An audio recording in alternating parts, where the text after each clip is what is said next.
Hi everyone, I'm Meena Roshni from Savita Engineering College. So my project is Federated Anomaly Detection in Network Logs with Zero Trust Enforcement.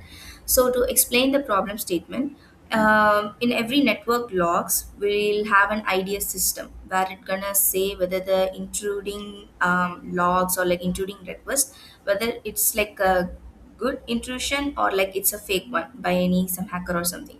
So to just find out those kind of anomalies in the network, we use like a anomaly detection system where it's gonna say whether the intruding packages or like the intruding like request or anything, whether it's like a actual legit one or like it's a fake one. So to just find this, we normally use an anomaly detection, which is basically a machine learning model. So we would have fed. I mean, it's just as like every other normal machine learning. We would have fed it with some good traffic, and we would have fed it with some bad traffic or suspicious traffic. So after learning from that, it would just it can just separate and just kind of detect whether it's like an anomaly one or like it's a normal one. So so our project, so I mean, to just put up a problem statement, whenever like these kind of things happen, like all the clients data and everything are sent up to a central server where every pre-processing stuff happens, and after that, and only after that, the machine learning model gets actually performed in the model, and then like the whole local, not local, like the whole global model gets aggregated. Then like it knows, I mean, the anomaly detection model becomes better by getting the client's data, which becomes really risky because a single attack in the central server may cause really a lot of informational loss, and it may pose a great threat to all the users, and which in fact causes like a loss of faith and trust in the company who's providing the service. So to put an end to it, we came up with a concept of federated anomaly detection, which is already in the business but not much because it's still ongoing studies. So the federated word means, instead of sending a normal, wait, let me go on to the like the architecture diagram so it's much easy to understand. So a minute, it's kind of taking some time.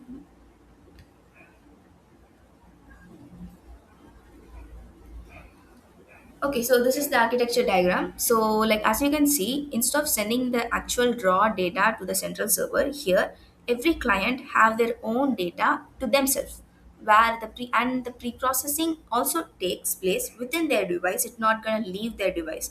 So these clients are together called as federated clients, as you can see.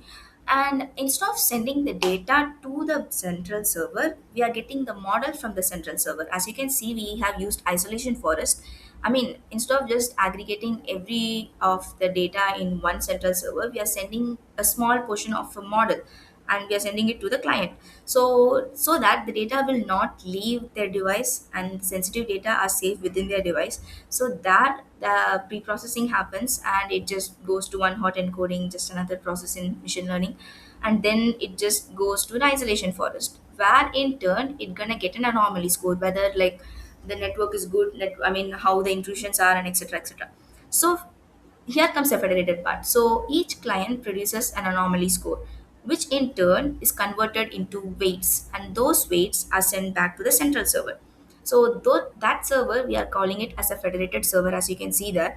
So there, every anomaly scores, like the separate anomaly scores, are fed averaged, like fed average aggregator. Like that's the process which we use to aggregate the individual anomaly scores, which in turn contributes to a central model, like a, it's more like a iterative thing, like I mean it together contributes to the central model.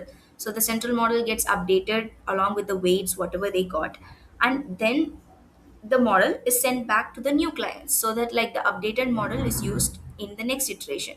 So and after that, the results from this, like the result from it, like whether the intrusion is normal or the anomaly is like, I mean, whether it's an anomaly or like it's a normal traffic. After like seeing that, we have also a zero trust policy engine, which gonna give the access or deny the access. So to just implement this, or like to just like kind of do this, we use like the UNSW and NB15 like data set, which is globally available, like in what's that, Kaggle and everything everywhere. So we had like some one hot encoding to just separate the categorical features, and we also use stratified coding to just like get only like a smaller part of the whole data set, because the data set is really huge and it has like some really lot amount of data, lakhs of data. So we want only 500k of it, we can only process that much, so we got that. And after that we used a centralized baseline to just, I mean, the centralized baseline is nothing to just, I mean, we just wanted to know which model will be good. I mean, as you can see here, we used isolation forest in the architecture diagram because it really showed us much improvement. Like, I mean, not much improvement, much accuracy and the recall score. So we used like some six models, which I'll see, which I'll show you right now. I mean, after this in the coding part. So we used six models, both in supervised and unsupervised. And from that, the isolation was really better. So once the isolation model is like worked in the local, we got the average of from every client. I mean, we made the average from every client and we just used it for the federated learning. So instead, I mean, normally for federated learning we have like a libraries called as Flower and Ray, but as due to some computational like limitations, we can only we just simulated that clients instead of using Flower and Ray. Flower and Ray libraries are nothing but, I mean, nothing, just, I mean, I mean, you just have to give the data set, they will make the clients by themselves. So as we can't do that, we just made the clients by ourselves using some Python codes and scripts, which I'll show you. And after that, we got the anomaly score, and then we just integrated in a zero trust enforcement. So we made it into a paper, actually, like this thing. So that paper kind of like compares like which model is good for federated, and we also use some hybrid models. So hybrid models are nothing but like, as you can see in the isolation forest, we, I mean, we did isolation forest, right? So after that, once we are like fed averaging, like when we are aggregating the scores, instead of just aggregating it normally, we used another model, which kind of makes it into a hybrid architecture, which was like really good because it really improved like the speed, accuracy, precisions and all the metrics, which I'll show you right now. So this is the base idea of our project. Now we'll move on to the GitHub. See, like as you can see, these are the six models which we use: XGBoost, Random Forest, MLP, Autoencoder, Isolation Forest, and one class SVM. As you can see, MLP worked really slow, like even for that like 200k of data set, it was really slow. So it was really not good for the federated model.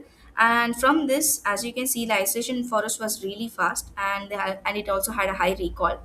And I mean, so after like comparing these models, we thought like this is better. I mean, I have a GitHub. You can just go and refer to all the codes here. I mean, in the baseline models, I have all the codes, so you can just go and just view these files actually. So if I want to just get on this isolation forest code, let me explain like a little bit, because this is the main model which we focused on because it performed really good. So 1 minute, let it load. Wow.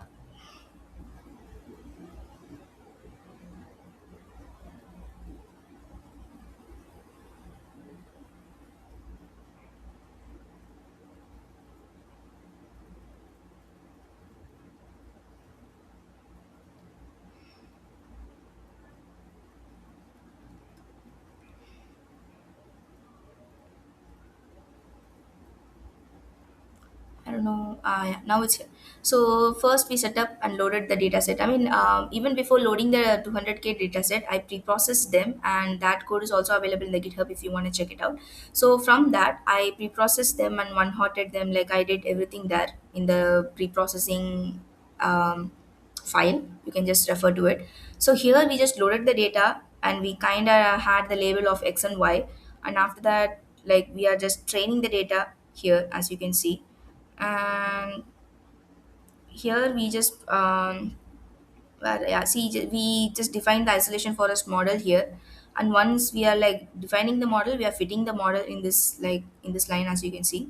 And after that, like we got the accuracy, precision, recall and F1 score. As you can see, the recall is really good and the accuracy was good. The precision was kind of off, I don't know, like uh I mean, the main problem with the federated model in this data set, I mean, these precision, like as it went down because of the data set, I would say, because like, I mean, I mean, in the data set, in the actual data set,